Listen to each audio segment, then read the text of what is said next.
On my wedding day, my son and my daughter-in-law mocked my new husband in front of 400 guests.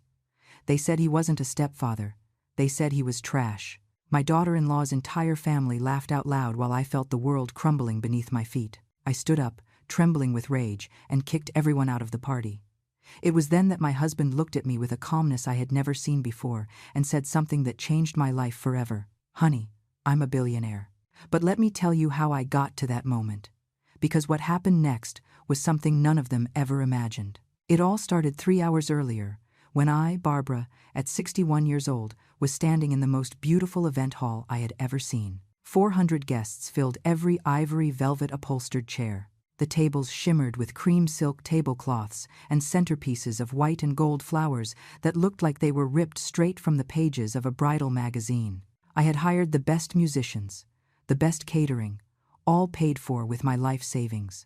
I wanted that day to be perfect, because after 15 years of widowhood, of loneliness, of nights crying in silence, I had finally found love again. Robert was by my side at the altar, in his modest but impeccable gray suit, his silver hair neatly combed, his hands weathered by years of honest work. He wasn't rich. He didn't have a fancy car. He lived in a small apartment in a simple neighborhood. But when he looked at me, I felt like the most valuable woman in the universe. That was the only thing that mattered to me. Then I heard the first laugh. Loud, mocking, poisonous. It came from the third row, exactly where my son Jason was sitting next to his wife, Tiffany. He was 38 years old. He was wearing an Italian suit that cost more than $3,000. He wore a Rolex on his wrist and had always made it clear to me that money was the most important thing in life. Tiffany was worse. That 35-year-old woman, in her blood-red dress that was a size too small, her long nails painted black, and her attitude of superiority had made my life a living hell from the day she married my son. She came from a family that thought they were high society, even though we all knew her father had made his fortune with shady business deals. "Just look at that," I heard Tiffany whisper to her mother, but loud enough for me to hear. "The old lady is marrying a hobo." Her mother, a heavy-set woman with too much fake jewelry hanging from her neck, laughed, covering her mouth with her hand. "Poor Barbara. At her age, she can't get anything better." I felt my cheeks burning, but I kept my gaze fixed on the minister. Robert squeezed my hand gently, as if telling me everything would be okay. But things were just getting started. The minister continued with the ceremony, speaking about love, respect, and the sacred union of marriage. I tried to focus on his words, on this moment I had dreamed of for months, but the stifled laughter and cruel comments kept coming from where my own family was seated. "Did you see his shoes?" one of Tiffany's cousins whispered. "They look like they were bought at a flea market." "And that suit," another added. "My gardener dresses better."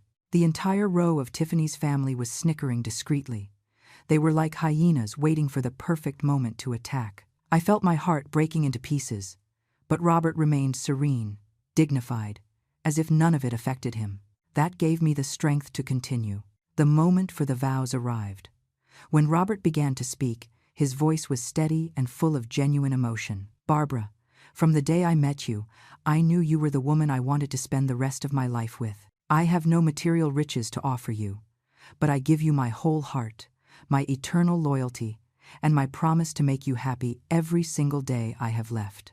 Some people in the audience sighed, moved. I had tears in my eyes.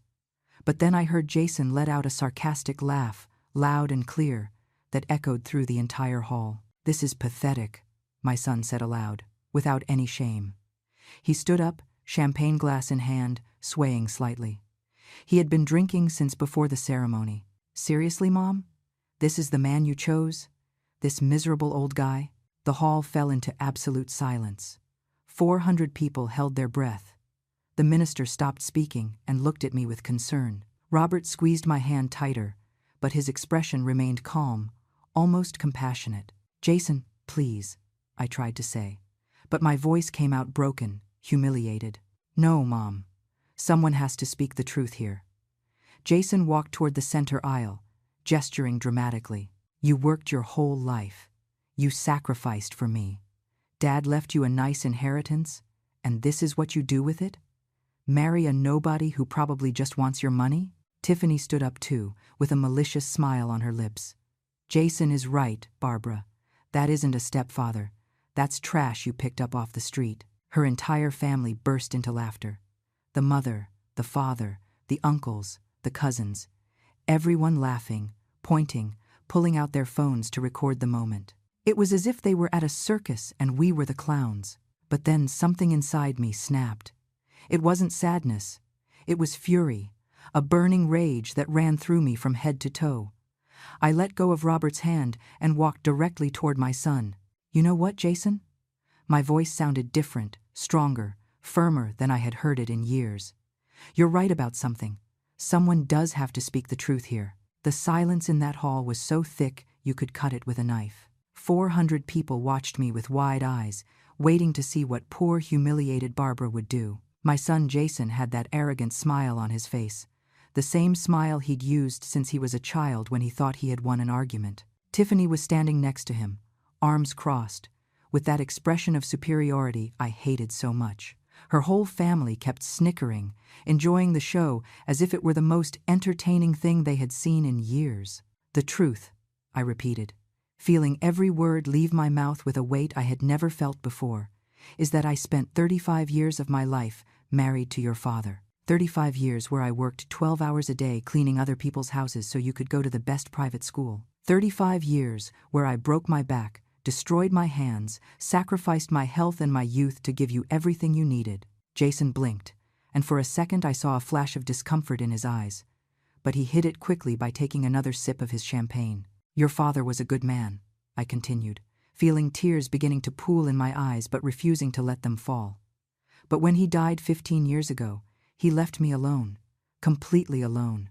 Do you know how many times I came to your house asking you to spend time with me? How many times I called you crying because the loneliness was killing me? Mom, don't make a drama, Jason said, but his voice sounded less sure now. Drama? I laughed, but it was a bitter laugh, full of pain. Drama is being alone every Christmas because you were too busy with Tiffany's family. Drama is spending my 61st, 60th, 59th birthdays completely alone because you wouldn't even dignify me with a text message? Some people in the audience began to murmur. I could see faces of disapproval directed toward my son. But Tiffany wasn't going to stay quiet. Oh, please, she spat, taking a step forward with her heels clicking against the marble floor. Always the victim, right, Barbara? Always complaining, always needing attention. You know what? Jason has his own life. He can't be babysitting you like you're a child. Babysitting me, I whispered, feeling something inside me beginning to crack. I didn't ask him to take care of me. I just asked for a little love, a little respect, a little of the affection I gave him his entire life. Robert was still standing by the altar, observing the scene with a serene but attentive expression. He didn't intervene, didn't stop me. He simply stood there, giving me the space to say what I had held back for so many years. And now my voice trembled, but it remained strong. Now that I've finally found someone who makes me feel alive again, someone who treats me with dignity and respect, you come to destroy it? You come, my own son, to humiliate me in front of everyone. Because that man is a gold digger, Jason shouted, pointing at Robert with contempt. Look at him. Look closely. He dresses like a bum. He lives in a dump of an apartment. He probably doesn't even have a bank account. And I'm supposed to be happy that my mother is marrying that? Tiffany's family applauded and shouted in support. Exactly, yelled Tiffany's father, a fat man with a greasy mustache who always smelled of cheap cigars. That miserable old man just wants your mom's money. It's obvious. You should be grateful Jason worries about you, added Tiffany's mother, shaking her multiple gold bracelets ostentatiously. He's just protecting your assets. My assets. The words left my mouth like poison. Since when do you care about my assets, Jason? Since when do you care about anything that isn't your own benefit? That's not fair, he protested, but his face was turning red. Not fair? Let me tell you what isn't fair. It isn't fair that when I needed $15,000 for surgery 3 years ago, you told me you didn't have any money, but 2 weeks later you bought that Rolex you're wearing. It isn't fair that when I asked to borrow $5,000 to repair my house, you made me sign a document with interest as if I were a stranger. It isn't fair that every time I asked for help, you treated me like a nuisance, like I was a burden." The murmurs in the audience grew louder. I could see people nodding their heads, others looking at Jason with critical eyes. My friends, the few I had invited, had tears in their eyes. Susan, my best friend of 30 years, was crying openly. But Tiffany wasn't finished. That woman never knew when to shut up. "You know what's really happening here, Barbara," she said, walking toward me with that attitude of superiority that made my blood boil. "You're desperate. You're old, you're alone, and you grabbed the first man who paid you any attention. It's pathetic. It's embarrassing, and frankly, my entire family is here as witnesses to the worst decision you've made in your life." Her whole family roared in approval. The cousins, the uncles, even the friends they had brought. Everyone laughing, everyone mocking. Some were recording with their phones, capturing every second of my humiliation to share later on social media. I could imagine the titles: "Crazy Old Lady Marries Hobo," or "The Most Pathetic Wedding of the Year." I felt something inside me finally break. It wasn't sadness. It wasn't pain. It was determination, a strength I didn't know I had. I turned around and walked toward Robert, who was still standing by the altar with that inexplicable calm. I took his hand and looked him in the eyes. "Are you sure you want to marry me?" I asked quietly. "Because my family is a disaster, and they clearly don't deserve to be here." Robert smiled. It was a small smile, but there was something in it, something I couldn't decipher. "Barbara, my love, I have never been more sure of anything in my life. And you're right. There are people here who don't deserve to witness this moment." I turned back toward the 400 guests. Most were good people, true friends, co-workers, neighbors who appreciated me. But there was a specific group that had turned the most important day of my life into a nightmare. "Jason," I said, and my voice resonated through the hall with an authority I had never used with my son. "You, Tiffany, and her entire family. Out, get out of my wedding, get out of my life." The silence that followed was deafening. Jason looked at me as if I had slapped him. "What?" he stuttered. "Mom, you can't be serious." "I have never been more serious in my life. I want you to leave. Now." Tiffany let out a hysterical laugh. "You're kicking us out? Us? Your own family?" "Not my family," I replied coldly. "You and your parasites, yes. You have 5 minutes to get out of this hall, or I'm calling security." Jason looked at me as if he couldn't believe what he was hearing. His face went from shock to indignation in a matter of seconds. "You're kicking me out of your wedding? Me, your only son." "Yes," I answered without hesitating for a second. "I am kicking you out. You, your wife, and that whole family of vipers you brought with you." Tiffany stepped forward, pointing her index finger at me threateningly. Her black nails looked like claws ready to attack. "You can't do this, you stupid old woman. You have no right." "I have every right in the world. This is my wedding. I paid every penny for this event. I hired this venue. I hired the food. I hired the musicians. And I have every right to decide who stays and who goes.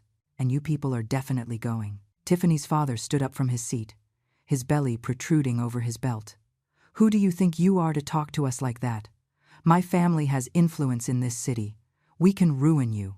"Ruin me then," I said, feeling a bravery I didn't know existed within me. "You already ruined the most important day of my life.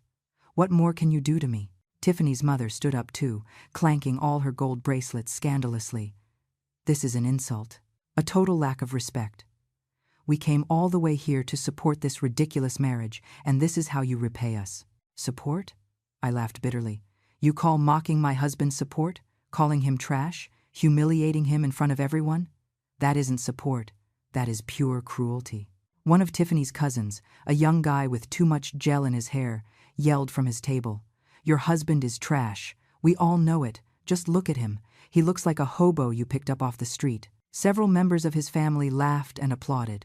They were enjoying this. They were really enjoying destroying me on my own special day. Robert finally spoke. His voice was calm, almost kind.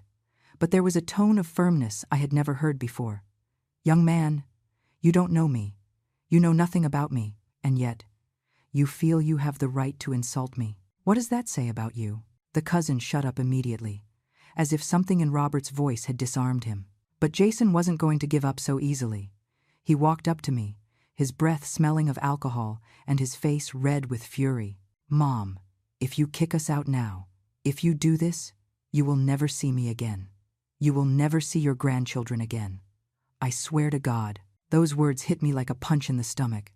My grandchildren, Mason, 6 years old, and Harper, 4. I loved them with all my heart. The idea of never seeing them again was devastating. But then I looked at Robert. I looked at this man who had treated me with more respect and dignity in 6 months of dating than my own son had in the last 15 years. And I knew I had to choose. I had to choose my own happiness for once in my life. "If that is your decision, Jason," I said, and my voice cracked a little, but I didn't stop. "Then so be it. I am not going to let you manipulate me anymore. I am not going to allow you to use me as your personal bank while treating me like trash when you don't need me." "You are selfish," Tiffany screamed, a selfish old woman choosing a stranger over her own family.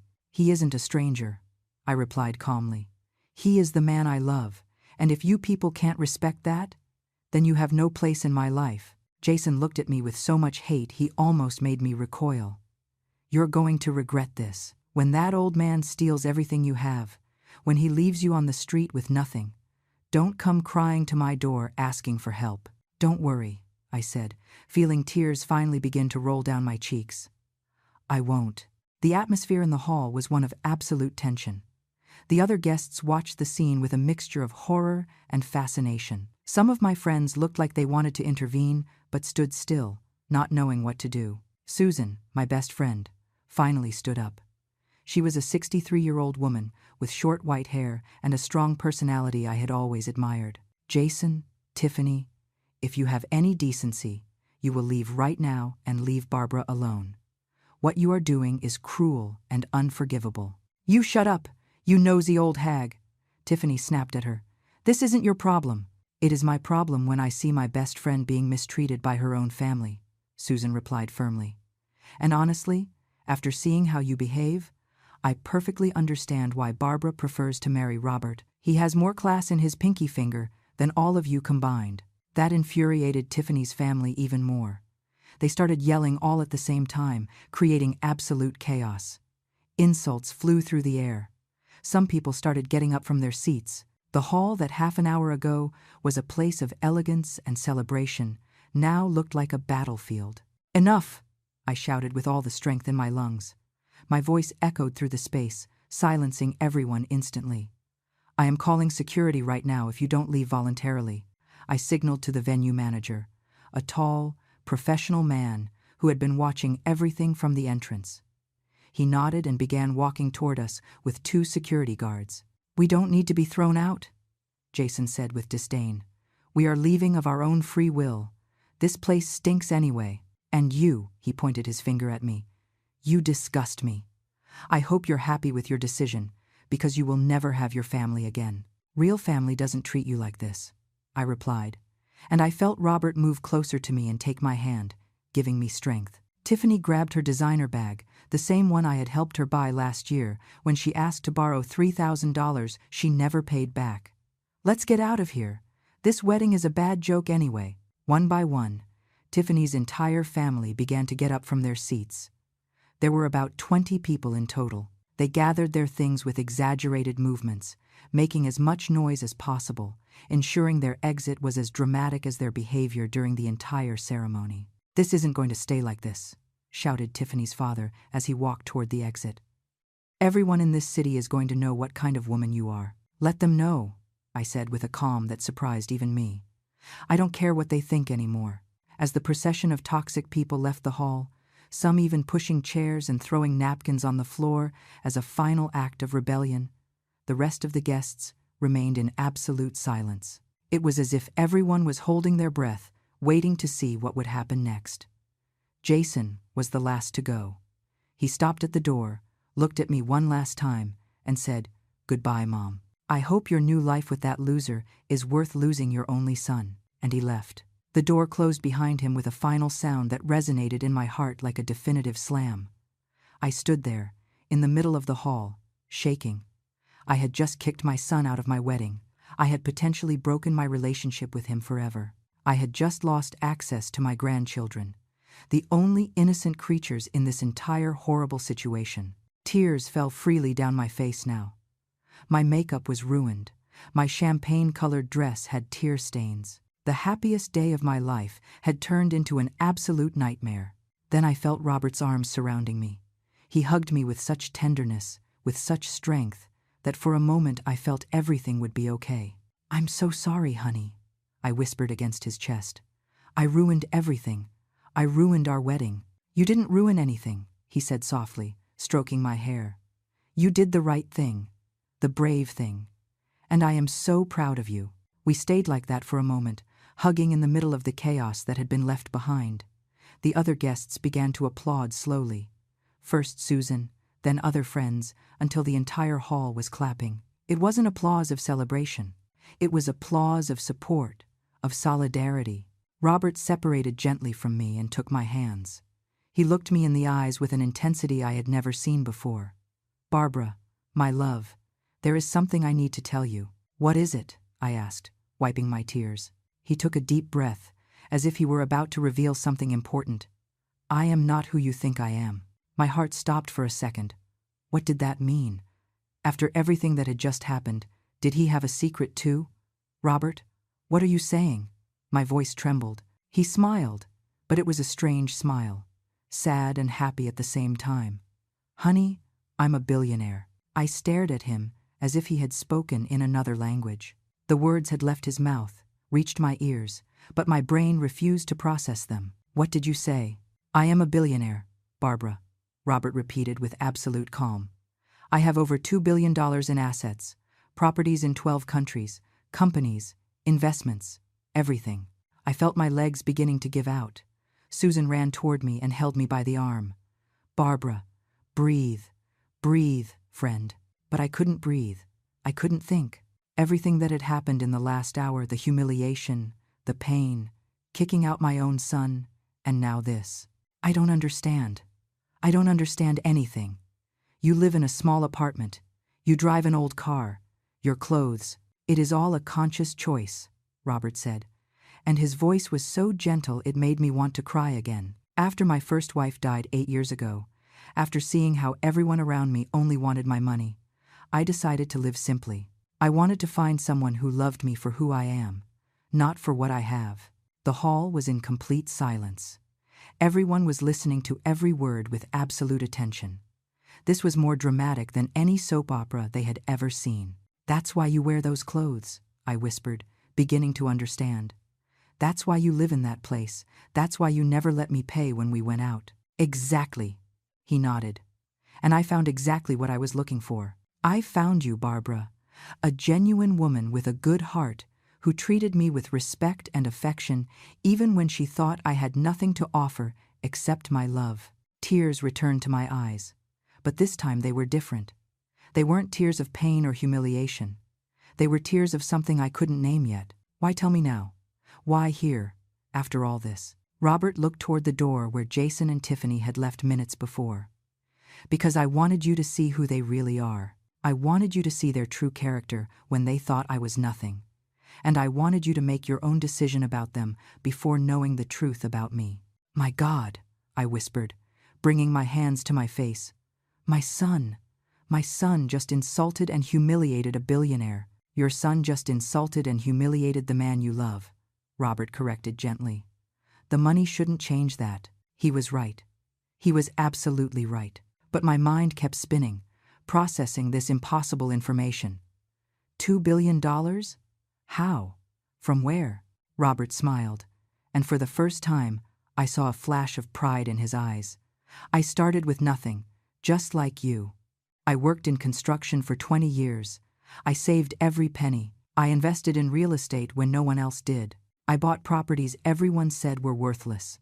I built an empire brick by brick. But when my wife, my beloved Letitia, died of cancer, all that money meant nothing. I couldn't save her. I couldn't make her stay with me one day longer." His voice cracked at the end, and I saw genuine pain in his eyes. This man had suffered. He had loved and lost, just like me. "After her death," I continued, Everyone around me changed. My friends only called me when they needed money. The women who sought me out only saw dollar signs. My own in-laws tried to sue me for the inheritance. I realized that money had poisoned all my relationships, so I decided to disappear from the radar. I kept my businesses, but I changed my lifestyle completely. Susan was still by my side, holding me, but even she was slack-jawed listening to this story. Meeting you, Barbara. Robert took my hands in his. It was like living again. You treated me with dignity. You listened to me when I spoke. You laughed at my bad jokes. You cooked me your homemade food. You invited me to your home without caring that my clothes were old or my car was rusty. You loved me for who I am. I don't know what to say, I stuttered. My world had been completely turned upside down in less than 2 hours. You don't have to say anything now, he said, caressing my cheek tenderly. I know it's a lot of information. I know all this is overwhelming, but I wanted you to know. I wanted you to know that you made the right decision, that defending our love, defending our relationship, was worth it. Suddenly, everything began to fit in my mind like pieces of a puzzle. The small details I had noticed but never questioned. The way Robert always seemed so self-assured, the way he talked about business with deep knowledge, the times he had casually mentioned traveling the world, his education, his vocabulary, his way of carrying himself.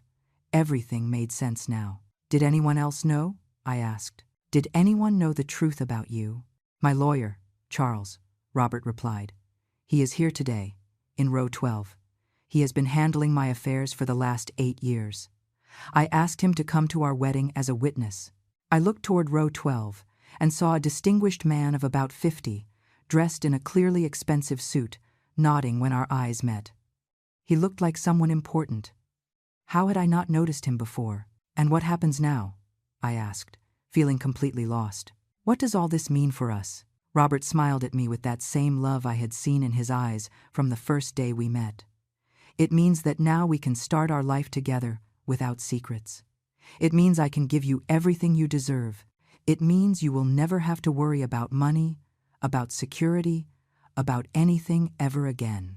But more important than all that, he squeezed my hands tighter.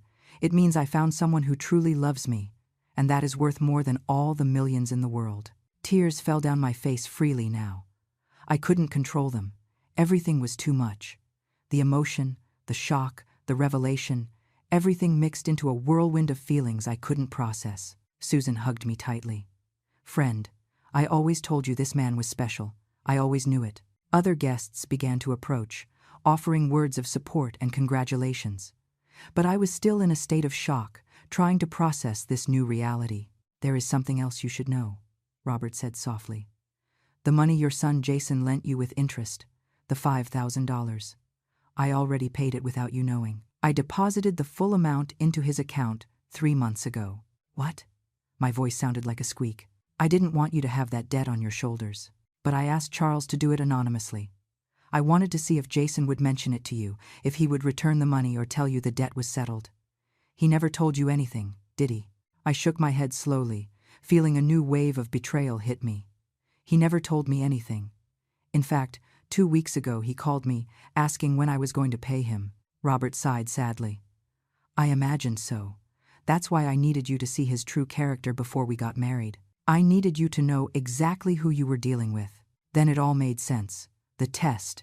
It had all been a test, not for me, but to reveal the true nature of the people around me. And everyone had failed spectacularly. My son, I whispered, feeling my heart breaking again. My own son was scamming me. I am so sorry, love, Robert said, hugging me. I know it hurts. I know it's devastating. But it was better that you knew now than to keep living in ignorance. He was right. Of course he was right. But that didn't make it hurt any less. My only son, the baby I had carried in my womb for 9 months, the boy I had raised with so much love and sacrifice, had been stealing from me. He had been lying to me. He had been using me. And today, at my wedding, he had shown his true face. What do we do now? I asked, feeling completely exhausted. Robert looked me in the eyes with determination. Now we continue with our wedding. Now we get married surrounded by the people who truly love and support us. And after we start our new life together. The minister, who had remained silent during all the drama, approached us with an expression of genuine compassion. He was an older man, about 70, with decades of experience officiating weddings, but even for him, this had been extraordinary. "Do you wish to continue with the ceremony?" he asked gently. I looked at Robert.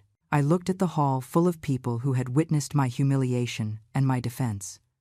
I looked at Susan, who smiled at me with tears in her eyes, and I knew the answer. "Yes," I said with a firm voice. "Yes, we want to continue." The next few minutes were a whirlwind of emotions. The minister resumed the ceremony where we had left off. This time, there were no interruptions. There was no cruel laughter. There were no hurtful comments. There was only love, support, and a completely different energy in the atmosphere. When Robert put the ring on my finger, I felt like I was starting a completely new life. And when they pronounced me his wife, the hall erupted in genuine, sincere applause. I kissed my husband, and in that moment, all the pain of the last few hours vanished momentarily. I was happy. I was married to the love of my life, and nothing else mattered in that instant. The reception was beautiful. Without the toxic presence of Jason, Tiffany, and her family, the atmosphere transformed completely. People danced, laughed, celebrated with true joy. My friends constantly came up to congratulate me and tell me how brave I had been. Some even admitted they had always thought Jason treated me poorly but had never dared to tell me. During dinner, Robert stood up and asked for everyone's attention. The hall went quiet. "I want to thank everyone who stayed today," he began, his voice resonating with natural authority. "You have witnessed something very difficult, but also something very important. You have seen an incredible woman defend her dignity and her right to be happy, and I want you to know that I feel honored to be her husband." Applause filled the hall. Robert continued. "I also want to clarify something. Some of you heard my confession a while ago, and I know many have questions, so let me be completely transparent. I am the founder and owner of Pacific Construction, one of the largest real estate development companies in Latin America and the U.S. There was a collective gasp. Pacific Construction was legendary. They had built some of the most iconic buildings in the region. Luxury hotels, malls, residential complexes. I myself had cleaned some of those buildings when I worked in janitorial services. The reason I never mentioned it, Robert continued, is because after losing my first wife, I realized money attracted the wrong people. I wanted to find true love, not interest. And I found it in Barbara. This woman loved me when she thought I was a simple retired worker. She gave me her heart without expecting anything in return. And that, my friends, is priceless. He took my hand and lifted me up to stand beside him. So now, I want to promise her in front of all of you that I will dedicate the rest of my life to making her happy, giving her everything she deserves, and protecting her from anyone who tries to harm her. The ovation was deafening. Susan was weeping openly. Other friends hugged each other emotionally. It was as if everyone shared my happiness in a deep, genuine way. But amidst all that joy, my mind kept returning to one image, Jason's face when he left the hall. The rage, the contempt, the absolute certainty that I was making the biggest mistake of my life. And I wondered, what would he be thinking now? Would he have heard the rumors about who Robert really was? Would he know by now that he had insulted and humiliated a billionaire? As if Robert could read my thoughts, he leaned toward me during the dance and whispered, "I know you're thinking about him. It's normal. He's your son." "I can't help it," I admitted. "Despite everything he did, he is still my son, and it hurts. It hurts a lot." "I know, honey, and I don't expect that to change overnight. But I want you to know something. The fact that he is your son doesn't give him the right to mistreat you. Family love shouldn't include abuse, manipulation, or humiliation." He was right. I knew it in my heart. But a mother's heart is complicated. You can know your child has hurt you deeply and still love him. You can recognize his toxicity and still miss him. It is a painful contradiction that only mothers completely understand. The party continued late into the night. We danced, ate cake, toasted with champagne that probably cost more than I earned in a month when I cleaned houses. Everything was surreal. This morning I had woken up as Barbara, the 61-year-old woman who had worked hard all her life to survive. Now I was going to sleep as Barbara, the wife of a billionaire. When we finally retired to the bridal suite Robert had reserved at the most luxurious hotel in the city, I felt overwhelmed by everything. The room was bigger than my entire apartment. It had floor-to-ceiling windows overlooking the entire lit-up city. A huge bed with sheets that probably cost thousands of dollars. A marble bathroom with a tub that looked like a small pool. "Are you okay?" Robert asked, taking off his jacket. I sat on the edge of the bed, still wearing my champagne-colored dress. "Honestly, I don't know. I feel like I'm in a dream, or maybe a nightmare, or both at the same time." Robert sat next to me and took my hand. "I know it's a lot to process. Everything changed in a matter of hours.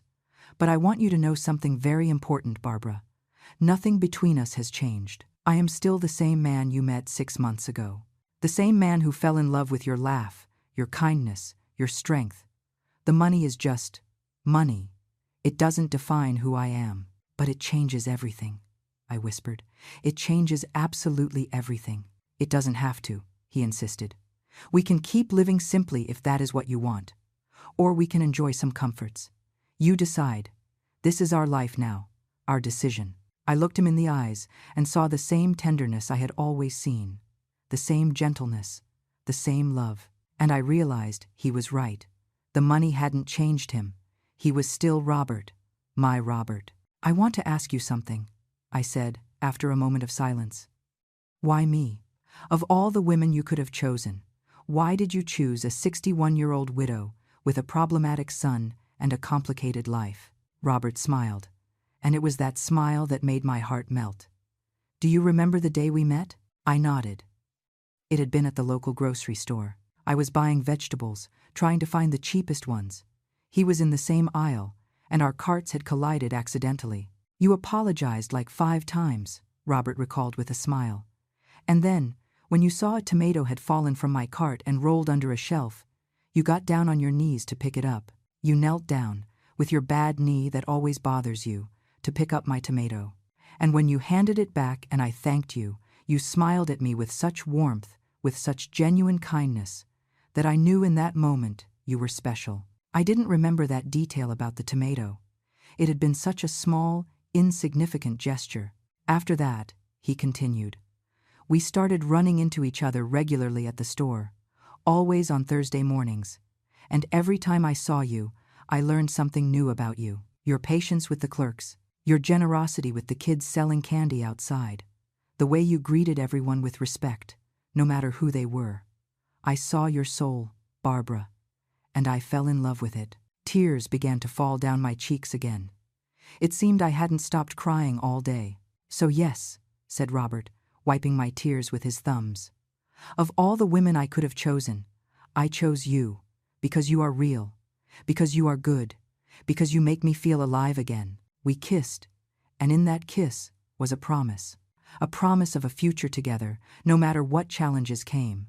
But even in that perfect moment, in that luxurious room, with my new husband by my side, a part of me couldn't stop thinking about Jason, about how he would react when he found out the whole truth, about if we could ever repair our relationship, and if I really wanted to try after everything he had done.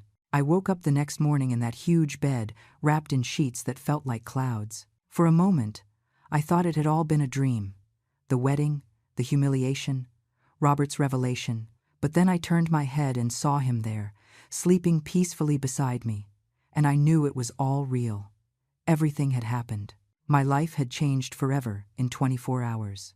I got up carefully, so as not to wake him, and walked toward the giant windows.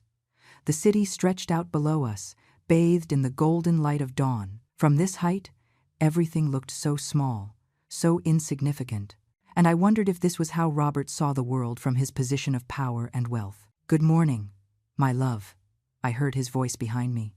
I turned and saw him sitting up in bed, hair messy and a soft smile on his face. "Good morning," I replied, feeling a mix of happiness and anxiety. I couldn't sleep anymore. Understandable. Yesterday was an intense day. He got up and walked toward me, wrapping me in a hug from behind. "What are you thinking about?" "Everything," I admitted. "About Jason. About what happened. About what comes next. Robert kissed my head softly. I have something to show you. Something I think will help you better understand who I am and what our new life together means. Half an hour later, we were in a private helicopter. A helicopter. Never in my life had I imagined I would be flying in one. Robert handled the controls with the ease of someone who had done it 1,000 times before. I learned to fly 20 years ago, he explained when he saw my surprised face. It's useful for business and, besides, it gives me freedom. We flew over the city, and Robert began pointing out different buildings. That hotel there, the Grand Plaza, is mine. I built it 15 years ago. It has 400 rooms and is one of the most successful in the region. He pointed to another side. That mall, the Sunwalk Promenade, is also mine. And those 3 apartment buildings over there, and that industrial complex near the port, with every building he pointed out, my disbelief grew. He wasn't just rich.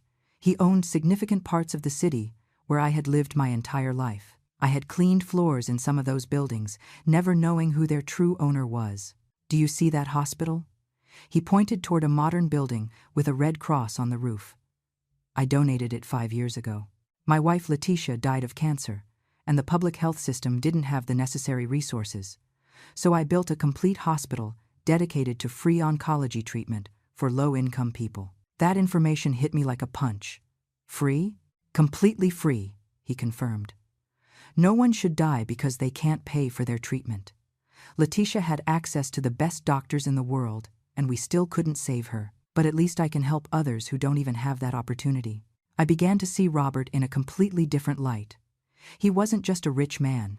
He was a man who used his wealth to do good, to help others, to build something meaningful. I also have foundations, he continued as we landed on the roof of an impressive building. One for educational scholarships, another for social housing, and another for entrepreneurs who need starting capital but can't get bank loans. We got out of the helicopter and entered the building. It was the headquarters of Pacific Construction. The offices were elegant but not ostentatious. There were employees working in open, bright spaces. Everyone greeted Robert with genuine respect, not the servile fear I had seen in other places where bosses were feared. I want to introduce you to someone, Robert said, guiding me toward a large office on the top floor. Inside was Charles, the lawyer he had mentioned at the wedding. He was a distinguished man with silver hair and an imposing presence. Mrs. Barbara, he greeted me with a slight bow. It is an honor to finally meet you properly. Robert has spoken a lot about you over the last 6 months. Really? I asked, surprised. Of course, Charles smiled. He told me constantly that he had found someone special, someone genuine. And after what I witnessed yesterday at the wedding, I can confirm he was right. Robert signaled for us to sit. Charles, show Barbara the documents we prepared. Charles opened a leather folder and pulled out several papers. Mrs. Barbara, your husband has prepared some important documents. First, he has added your name to all his main bank accounts. You have full access to all his funds. My mouth dropped open. What? No, I can't accept that.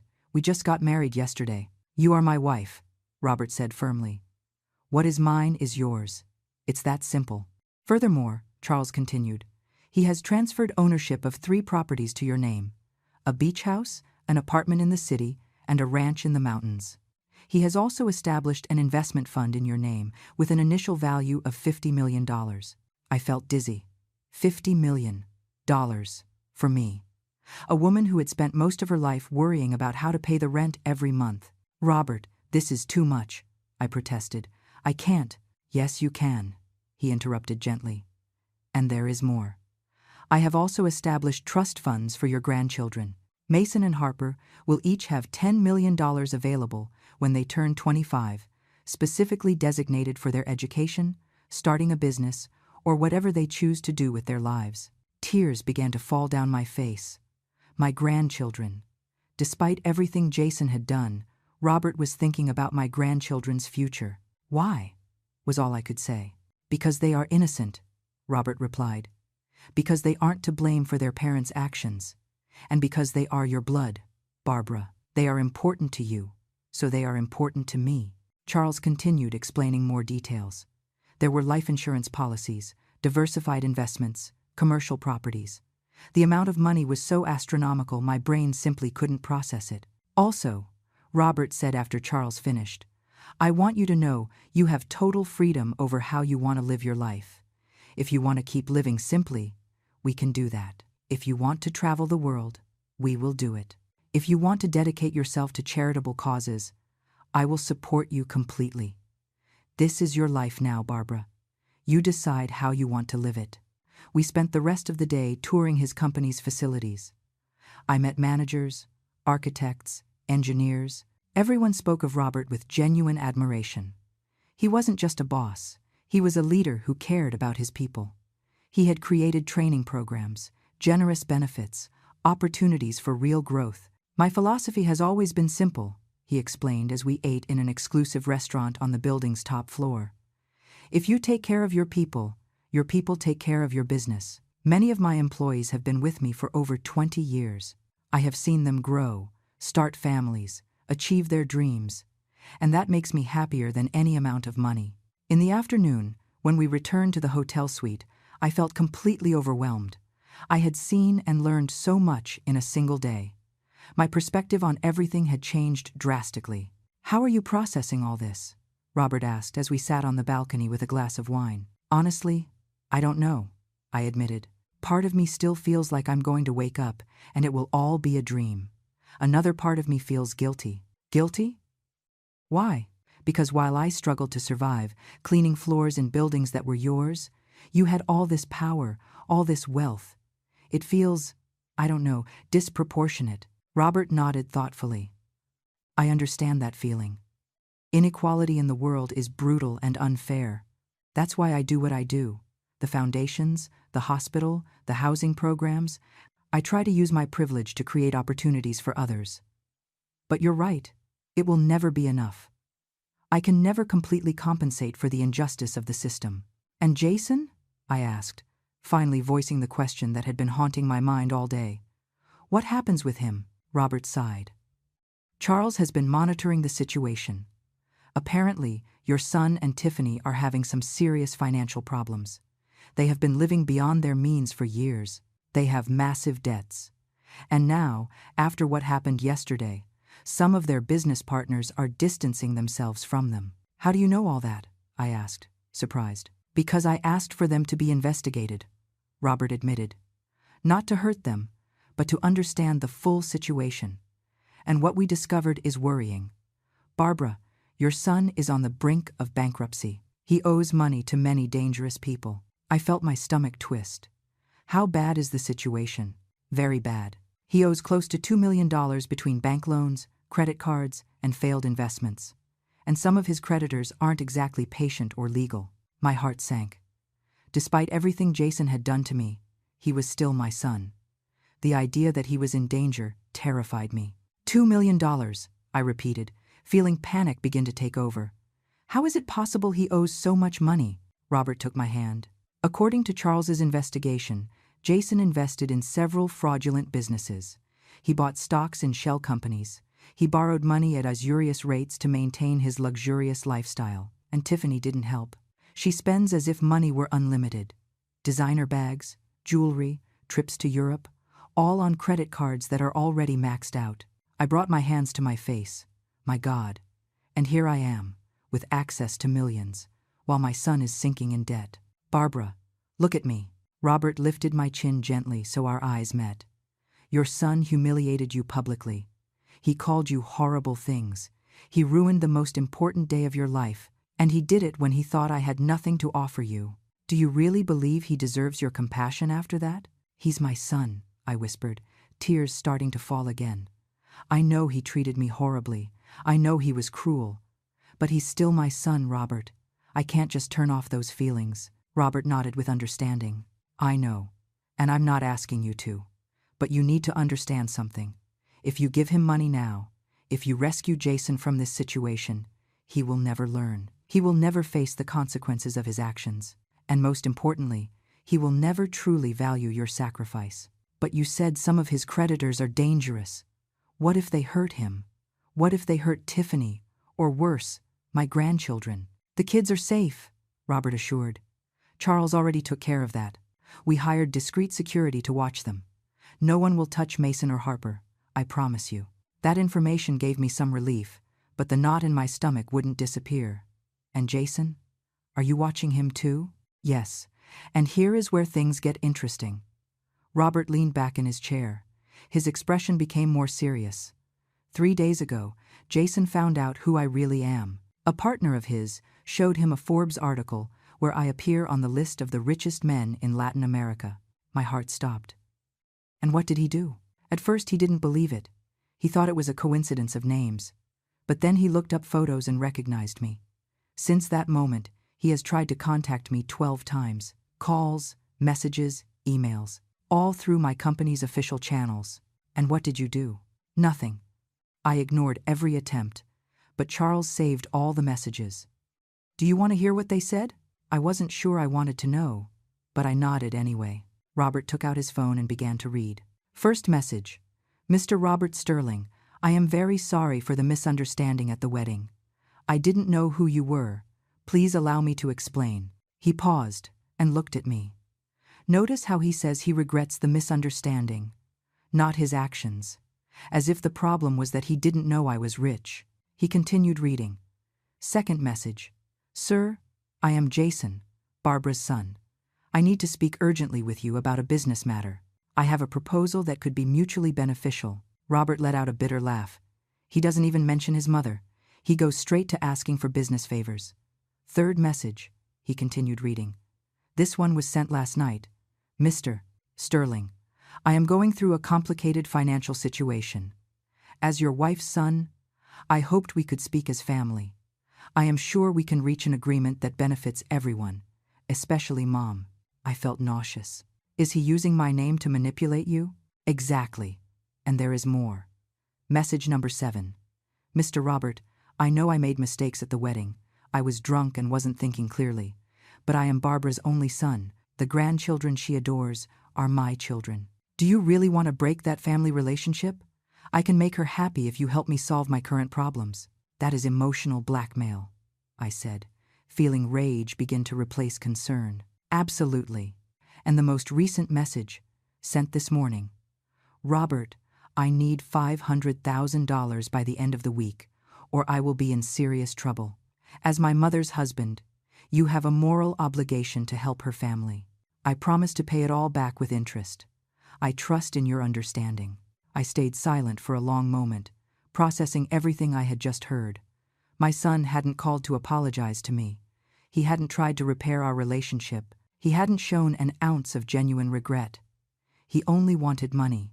He was just trying to use my marriage to solve his own financial problems. What do you plan to do? I asked finally. The question is, what do you want me to do? Robert replied. You are his mother. You are my wife. This decision affects you as much as me. I stood up and walked toward the edge of the balcony, looking at the city stretching out beneath us. Somewhere down there, my son was desperate, scared, probably planning his next move. Part of me, that maternal part that never disappears no matter how much they hurt you, wanted to run and save him. I wanted to give him the money and solve all his problems. But another part of me, the part that had been humiliated in front of 400 people, the part that had been used and manipulated for years, the part that had finally found the strength to defend her dignity, knew that would be a mistake. Don't give him the money, I said finally, my voice firmer than I expected. Not yet. Not like this. Robert walked over to me and hugged me from behind. Are you sure? No, I admitted. But I know it's the right thing. If we give him the money now, without real consequences for his actions, we will only be feeding his behavior. He needs to hit rock bottom. He needs to understand that he can't treat people like that and get away with it. It is a brave decision, Robert said, kissing my head. It is a painful decision, I corrected, but necessary. The next few days were an emotional roller coaster. Robert and I went on our honeymoon to a private island in the Caribbean that, of course, he owned. It was a paradise with white sandy beaches, crystal clear waters, and absolute privacy. I tried to relax, to enjoy this time with my new husband, but my mind kept going back to Jason. Charles kept us informed of the situation. Jason's creditors were starting to put on the pressure.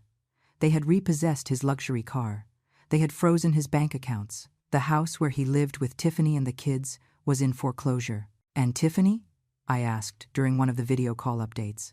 She left Jason 2 days ago, Charles informed with his usual professional tone. She went to live with her parents and took the children. She filed for divorce yesterday morning. I felt a pang of pain for Jason, despite everything. Being abandoned by your wife, losing your children, facing financial ruin, all at the same time. It was devastating. And how is he? I asked. Not well, Charles admitted. Our contacts say he has been drinking heavily. He isn't eating properly. He has tried to contact several of his former friends and partners, but everyone has turned their back on him now that they know he is broke. How convenient, I muttered bitterly. There is something else, Charles continued. Jason tried to sell his story to the media. He called several newspapers and TV shows, offering an exclusive on how his mother married a billionaire and abandoned him in his time of need. What? I shouted, feeling rage invade me. Don't worry, Robert took my hand. Our PR team already handled it. No reputable outlet will touch that story, especially after we showed them the videos of the wedding where he publicly humiliates you. There are videos? I asked, surprised. Of course, several guests recorded the whole incident, and with your permission, we have used them strategically to protect your reputation. If Jason tries to paint you as the villain, we have clear evidence of who really acted poorly. I sat in silence, absorbing all this information. My son had fallen so low that he was trying to sell me out to the media. He was trying to use my happiness, my new life, as a way to make money and victimize himself. I said slowly. I need to see him. Robert looked at me with concern. Are you sure that's a good idea? No, but I need to do it. I need to look him in the eyes and tell him exactly how I feel. I need that closure. 3 days later, I was standing in front of a dilapidated apartment building in one of the poorest neighborhoods in the city. It was an area I knew well. I had lived in similar places for years when Jason was small. The smell of dampness and trash filled the air. The walls were covered in graffiti, and the stairs creaked dangerously under my feet as I went up to the 3rd floor. Robert had insisted on accompanying me, but I asked him to wait in the car with the bodyguards, who now, apparently, were a permanent part of my life. This was something I needed to do alone. I knocked on the door of apartment number 32. I heard shuffling footsteps on the other side, and then the door opened slowly. What I saw broke my heart despite everything. Jason looked terrible. He had several days' worth of stubble, deep, dark circles under his eyes. His clothes were wrinkled and stained. The apartment behind him was tiny and messy, with empty alcohol bottles scattered everywhere. This wasn't the arrogant, well-dressed man who had humiliated me at my wedding. This was a broken man. Mom. His voice came out as a broken whisper. His eyes filled with tears immediately. Mom, you came. I came, I said, keeping my distance in the doorway. I wasn't going inside. I wasn't going to make things easy for him. Please, come in. I know the place is horrible, but, he started. But I interrupted him. I'm not coming in, Jason. I came to tell you a few things and then I will leave. His face crumbled. Mom, please. I need to talk to you. I need to explain. It's all been a nightmare. Tiffany left me, took the kids. I lost everything and what did you expect? My voice sounded harsher than I intended, but there was so much accumulated pain I couldn't contain it. Did you expect that after publicly humiliating me, calling my husband trash, trying to ruin the most important day of my life, everything would just stay the same? I was drunk, he tried to excuse himself. I didn't know what I was saying. If I had known who Robert really was, that's it, isn't it? I interrupted, feeling the rage grow in my chest. That's the truth? If you had known Robert is a billionaire, you would have treated me differently. If you had known he had money, you would have respected him.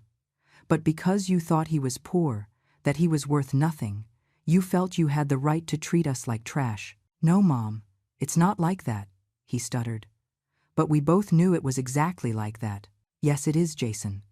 And that tells me everything I need to know about who you really are. You didn't love me. You didn't respect my happiness. You only cared about money. You only cared about how my marriage affected you. Please, his tears fell freely now. Please, Mom, I'm sorry. I'm so sorry. I made a terrible mistake. I was jealous. I was scared of losing you, and I reacted in the worst way possible. Jealous? I repeated with disbelief. You left me alone for 15 years and you were jealous? You ignored my calls, my pleas to spend time together? You treated me like a personal bank and you were jealous? You're right. I'm a bear. I mean, a beast. You're absolutely right. I was a horrible son. The worst son anyone could have. But I'm paying for it now. I'm losing everything. I already lost everything. And the only thing I have left is you. Mom, you're the only thing I have left in this world. You lost me too, I said, and the words came out with a deep pain that pierced my chest. You lost me the day you decided your pride and materialism were more important than your mother. No, he moaned, falling to his knees. Don't say that. Please don't say that. I'll give anything to fix it. Anything. Anything? I asked, crossing my arms. Then why were all your messages to Robert asking for money? Why wasn't a single one of those messages a sincere apology to me? Why did you try to sell our story to the media? His face went pale. How do you know about that? I know everything, Jason. I know about your debts. I know about the illegal lenders. I know Tiffany left you. I know you tried to use my marriage to get out of your problems. I know it all. He stayed silent, still on his knees on the dirty floor of that miserable apartment. I'm desperate. Mom, I need $500,000 by Friday or very bad people are going to hurt me. People who don't play around. They've already threatened me twice. And you came to me, I said with a calm I didn't feel. Not because you love me, not because you value our relationship, but because you need money. No, it's not just for the money. I miss you, Mom. I miss having you in my life. I miss what, Jason? Miss having someone you can manipulate? Miss having a personal bank that never said no? Miss having someone who cleaned up your messes without complaining? I miss my mother, he whispered, and there was something genuine in his voice that almost made me waver. I miss how you took care of me when I was a kid, how you were always there for me, how you made me feel safe and loved. That kid doesn't exist anymore, I said, feeling tears beginning to sting my eyes. He turned into a man who values money more than people, a man who married a toxic woman and allowed her to poison our relationship, a man who used me for years and then humiliated me when I finally found happiness. I can change, he pleaded. Give me a chance. Just one more chance, and I promise I'll be different. How many chances have I given you already, Jason? How many times did I lend you money you never paid back? How many times did I forgive you for canceling our plans? How many times did I swallow my pain when you treated me like I was invisible? And what did you do with all those chances? He had no answer. He just stayed there, on his knees, crying like a child. I'm going to tell you something, I continued, my voice trembling but firm. Robert wanted to help you. When he found out about your financial problems, his first instinct was to pay it all. $500,000 is nothing to him. He could write that check right now and not even notice it in his bank account. Jason's eyes lit up with hope. Really? Would he do that? He would, I confirmed. But I told him no. The hope on his face turned into shock. What? Why? Because if I rescue you now, you will never learn. You will never understand the real value of things. You will never value people over money. You will keep being the same superficial and materialistic man who treated me like trash. But Mom, they're going to hurt me. These men aren't playing. They've threatened me with death. I know, I said, and my heart was breaking saying the next words. And that terrifies me. Because despite everything you've done to me, you're still my son, and I don't want anything bad to happen to you. But I can't keep being your eternal savior either. I can't keep being the person who fixes all your problems while you never face the consequences of your actions. So what am I supposed to do? He shouted, his voice full of desperation. Just wait for them to kill me? You're going to do what any responsible adult would do, I replied. You're going to go to the police. You're going to report the illegal lenders. You're going to ask for protection. And you're going to start rebuilding your life from zero, the right way this time. The police can't do anything against these people.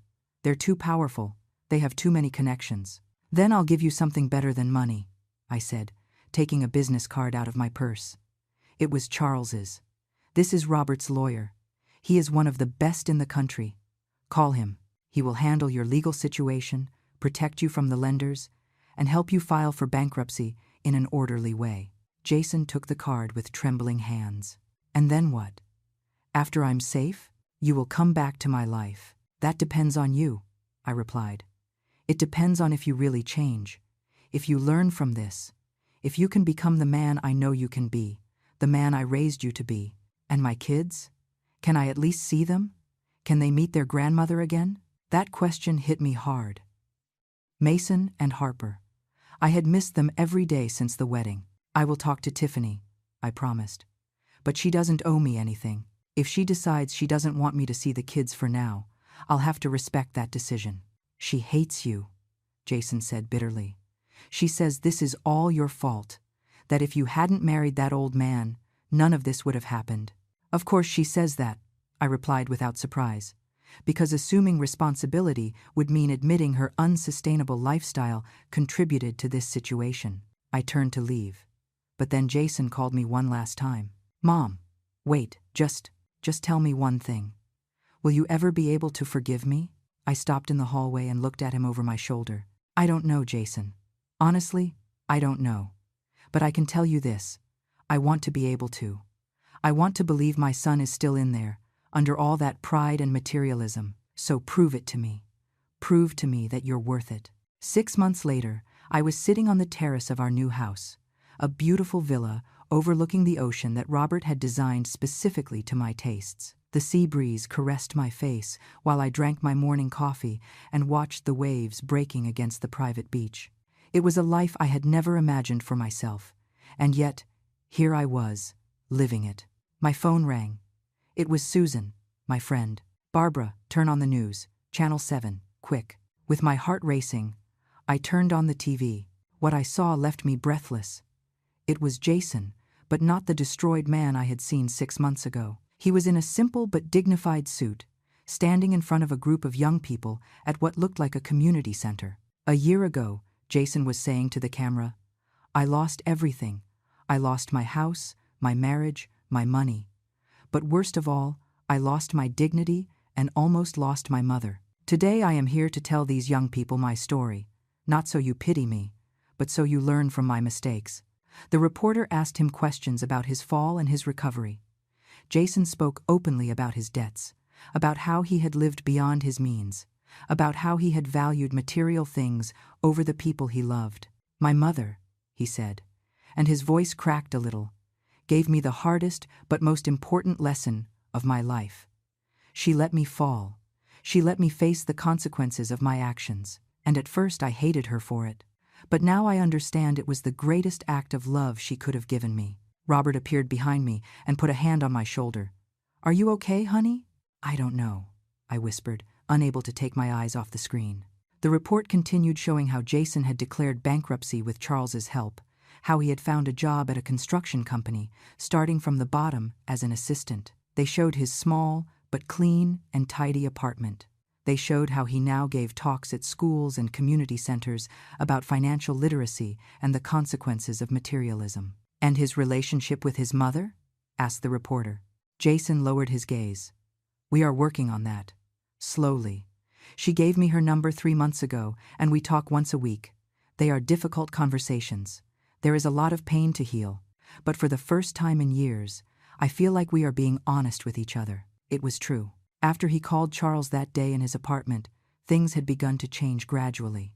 Charles had handled his legal situation brilliantly, reaching agreements with the lenders and protecting Jason from any violence. The bankruptcy had been humiliating for him, but necessary. 2 months after our meeting, Jason had sent me a letter, not a text message, not an email, but a handwritten 10-page letter. In it, he detailed all his regret, his arrogance, his materialism, how he had allowed Tiffany to poison our relationship. But most importantly, he apologized. He didn't ask for anything. He didn't mention money. He just apologized, deeply and sincerely. That letter made me cry for hours. Robert held me while I processed all those complicated feelings. I gave him my phone number a week later. Our first conversation was clumsy, awkward, full of long silences, but we continued. Every week, without fail, we spoke for 30 minutes. And his children? The reporter continued on the TV. That is in process, Jason replied. Tiffany and I are in co-parenting therapy. It was something I suggested because I want my children to have functional parents, even if we aren't together. Is there any message you want to give to people going through similar situations? Jason looked directly at the camera. Yes, pride will destroy you if you let it. Materialism will consume you. And the people who truly love you, the ones willing to let you fall so you learn to get up, those are the ones you must value more than anything in the world. I also want to say something to my mother. If she is watching this, my heart stopped. Mom, Jason said, with tears in his eyes, I know you are probably watching this. I want you to know that every day I work on being the man you deserved as a son. Every day I try to be better. I don't expect you to forgive me tomorrow, or next year, or ever if you don't want to. But I want you to know I understand now. I understand everything, and I love you. I have always loved you, even when I was too stupid and arrogant to show it. Tears fell down my face uncontrollably. Robert hugged me tightly. The next month, I received another surprise. Charles called to inform me that Jason had returned the money he owed, the $5,000 Robert had paid for me. He worked overtime for 4 months to gather the money, Charles explained. That night, I sent a text message to Jason for the first time, just 3 words. I'm proud of you. His response came 20 minutes later. That means more to me than any amount of money in the world. 2 weeks later, we met at a neutral coffee shop. It was awkward at first. There was so much to say, and at the same time nothing to say. But slowly, we began to talk. Would you like to meet the kids again? I asked cautiously. Jason's eyes lit up. Really? Would you do that? They are my grandchildren, I said simply. I never stopped loving them. The reunion with Mason and Harper was one of the most emotional experiences of my life. Robert was wonderful with them. He taught them to swim in our pool, told them stories, showed them that wealth doesn't make you better than anyone. One day, while we watched the kids playing on the beach, Jason told me, "Thank you for not giving up on me, Mom." Parents never give up on our children, I replied. But sometimes we have to let them fall so they learn to fly. Robert and I established a foundation in honor of his first wife, Letitia. The Letitia Foundation helped older women who had been abandoned by their families. It was my idea, born from my own experience. One night, exactly 1 year after our wedding, Robert and I renewed our vows. This time it was a small ceremony at our house, only with the people who really mattered. Jason was there, with Mason and Harper. When the moment for the vows came, Robert took my hands and said, "A year ago, I promised you eternal love without you knowing who I really was. Today, I promise it to you again, now that you know everything." After the ceremony, Jason approached Robert. "Mr. Sterling, I never apologized to you properly. You are a good man, and my mother is lucky to have found you." Robert extended his hand. "The past is the past, Jason. What matters is the man you are today." That night, lying in Robert's arms, I reflected on everything that had happened. A year ago, I had been humiliated on the most important day of my life, and now I had found not only love and security, but also purpose, dignity, and a peace I had never known before. "What are you thinking about?" Robert asked. "That my whole life changed forever," I replied, "and that I wouldn't change anything that happened." "Why not?" "Because it led me exactly where I needed to be. It taught me who I really was. It gave me the strength to defend myself. And it brought me to you." Robert kissed my forehead. "You are the strongest woman I know, Barbara." "No," I corrected him gently. "I am a woman who learned to be strong when I had no other choice. And that makes all the difference."